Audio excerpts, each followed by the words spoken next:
जगह जगह कुरान ने ये वाज़े कर दिया कि पैगंबर कोई निज़ाम बर्पा करने, किसी दीन का आलमी सतह पर गलबा कायम करने, किसी सियासी मकसद के हुसूल के लिए नहीं भेजे जाते।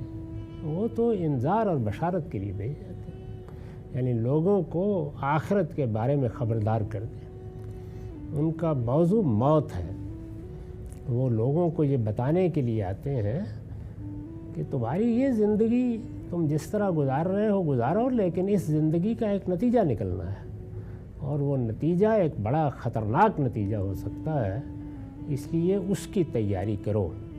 और वो तैयारी क्या है? तज़किया नफ्स, यानी अपने आप को पाकीज़ा बनाओ, अपने बदन को पाकीज़ा बनाओ और पाकीज़ा रखो, अपने खुरोनोश को पाकीज़ा रखो और अपने अखलाक को पाकीज़ा रखो।